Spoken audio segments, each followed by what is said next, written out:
একেবারেই গরম তপ্ত।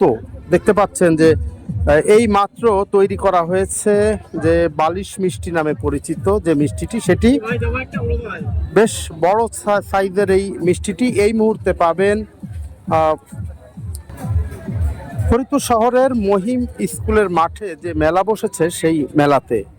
আমরা দেখছি যে একজন কারিগর তিনি কিন্তু সেই মিষ্টি তৈরি করা মিষ্টি এইমাত্র ডিশে তুলছেন। তিনি যেটি বলছেন যে এই মিষ্টি প্রতি পিস 220 টাকায় বিক্রি হচ্ছে। এই মিষ্টিটির ওজন 600 গ্রামের মতো আর বিক্রি হচ্ছে প্রতিটি 200 টাকায়।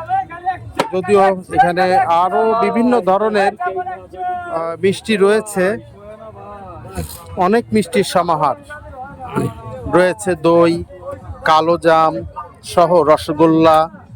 তার মানে যে মিষ্টিগুলো মূলত পছন্দ করে থাকেন সেই মিষ্টি, সব ধরনের মিষ্টি আসলে এখানে রয়েছেন। আপনারা চাইলে যে কেউ এখান থেকে এই মিষ্টি সংগ্রহ করতে পারেন।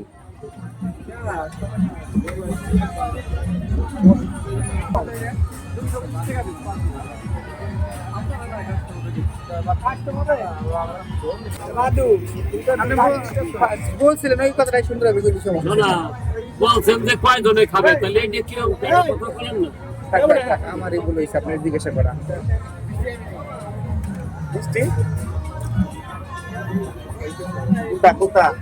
আরেকবার একটু বলেন যে কি সর্বোচ্চ ধরেন 1000 টাকা। হ্যাঁ, 2 কেজির মতো ওজন থাকবে। 2 কেজির উপরে। এটা কবে বানাবেন? এটা আগামী দিন, আগামীকালকে বানাবেন। কেন আগামীকালকে আসলে পাওয়া যাবে, তাই না? আপনার দোকান নাম নাই তো? না, দোকানদারের নাম কি?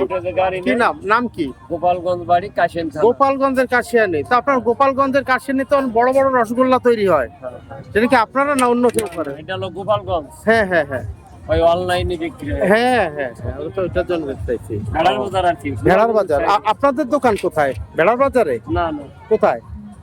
আছে ওই যে আপনার ওড়াকান্দির সাইডে। ওড়াকান্দি, জয়নগর। আড়ুয়াকান্দি। আচ্ছা আচ্ছা, আড়ুয়াকান্দি। দর্শক, আমরা শুনছিলাম যে এই মিষ্টি আরো অনেক বড় হয়ে থাকে, 2 কেজির মতো সাইজও হয়ে থাকে। এটি 600 গ্রাম এবং সেটি বিক্রি হয় 1000 টাকা প্রতি পিস। আর গোপালগঞ্জের একটি ঐতিহ্য রয়েছে, গোপালগঞ্জে কিন্তু অনেক বড় বড় রসগোল্লা তৈরি হয়। আপনারা জানেন যে ইতিপূর্বে আমরা দেখেছি। তবে সেই রসগোল্লা যদিও এই মেলায় পাওয়া যাবে না, তো আপনি চাইলে বালিশ মিষ্টি এটি সংগ্রহ করতে পারেন। প্রতি পিস এগুলো 220 টাকায়, 600 গ্রামের মতো ওজন। আর 1 কেজি সাইজের, 2 কেজি সাইজ যেটা, সেটা 1000 টাকায় বিক্রি হবে। আপনারা চাইলে সংগ্রহ করতে পারেন। দর্শক, আমরা নিয়মিত বিভিন্ন ধরনের পণ্যের বাজার সম্পর্কে আপনাদেরকে ধারণা দিয়ে থাকি এই পেজটির মাধ্যমে। আশা করছি আমাদের সাথে থাকতে পেজটিতে একটি লাইক দিয়ে রাখবেন। ভালো থাকুন, সুস্থ থাকুন।